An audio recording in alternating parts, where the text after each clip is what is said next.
Salam dan bahagia, Ibu Bapak Guru hebat dan praktisi pendidikan, dimanapun Anda berada.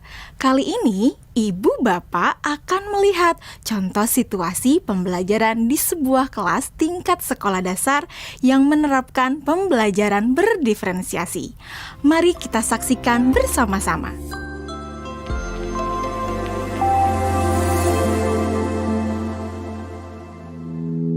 Organ tubuh manusia. Minggu ini, Pak Kasim ingin mengajar sebuah materi tentang cara kerja salah satu sistem organ tubuh manusia, yaitu sistem pencernaan. Adapun tujuan pembelajarannya adalah melalui diskusi kelompok dan penugasan mandiri.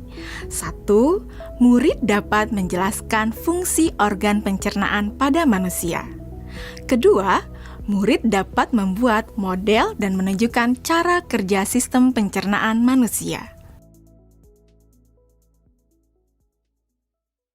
Sebelum pembelajaran dilakukan, biasanya saya akan melihat tujuan pembelajaran atau target apa yang akan saya capai pada hari itu. Setelah itu, saya melihat data atau informasi terkait murid-murid saya untuk menentukan strategi pembelajaran yang tepat dan penilaian yang sesuai. Saat merencanakan pembelajaran, Pak Kasim mempersiapkan beberapa sumber belajar yang menurutnya akan membantu murid-muridnya belajar sesuai dengan kebutuhannya. Sumber daya belajar yang disiapkan diantaranya adalah sebuah poster, berbagai bacaan yang memuat pembahasan tentang bagaimana organ pencernaan bekerja dari beberapa sumber.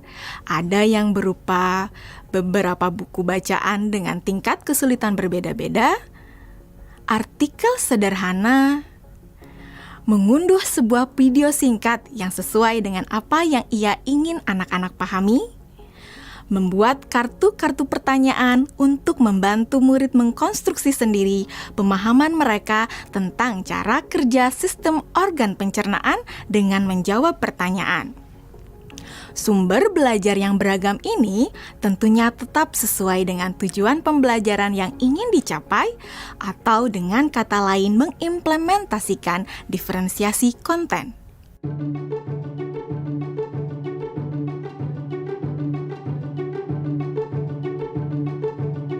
Setelah semua sumber materi yang beragam disiapkan, saya mempersiapkan daftar kegiatan lengkap dengan instruksinya. Misalnya, membaca buku atau artikel dan lain sebagainya, mengamati poster, mendiskusikannya, dan kemudian membuat ringkasan untuk menunjukkan pemahaman tentang isi poster tersebut.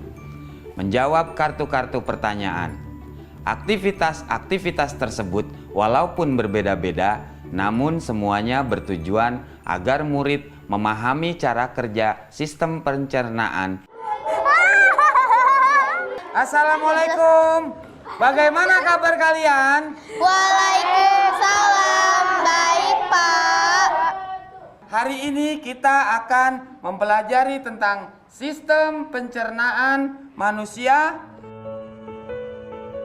Saya, Pak. Di awal pembelajaran, Pak Kasim memberikan penjelasan kepada semua murid yang ada di kelasnya tentang tujuan pembelajaran dan konsep kunci yang ia ingin anak-anak kuasai. Lewat proses tanya jawab dan contoh-contoh, Pak Kasim memastikan bahwa murid-muridnya memahami apa yang dimaksud dengan sistem. Pak Kasim meminta murid-murid bekerja dalam kelompok. Untuk penugasan kali ini, Pak Kasim telah mengelompokkan murid berdasarkan tingkat kemampuan murid membaca.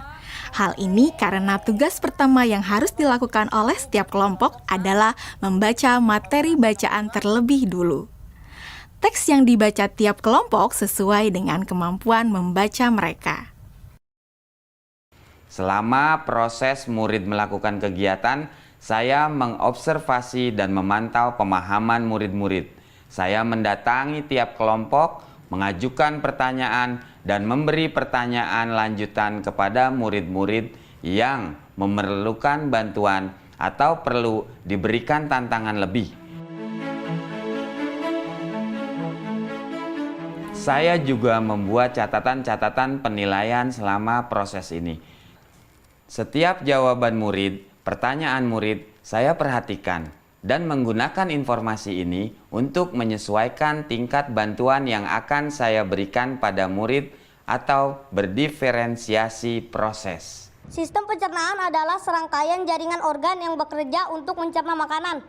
Organ pencernaan antara lain meliputi mulut, kerongkongan, lambung, usus kecil, usus besar, rektum, anus.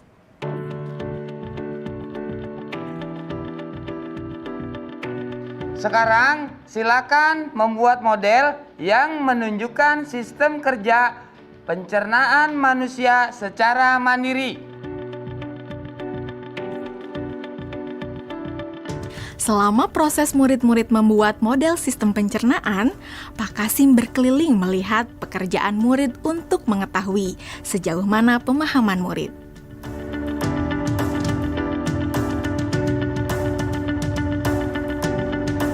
Di akhir pembelajaran, saya melakukan kegiatan refleksi, di mana refleksi tersebut digunakan untuk mengapresiasi murid, untuk mengetahui atau menilai sejauh mana pemahaman murid tentang topik yang sedang dipelajari, untuk mengetahui bagaimana perasaan murid-murid ketika melakukan proses pembelajaran.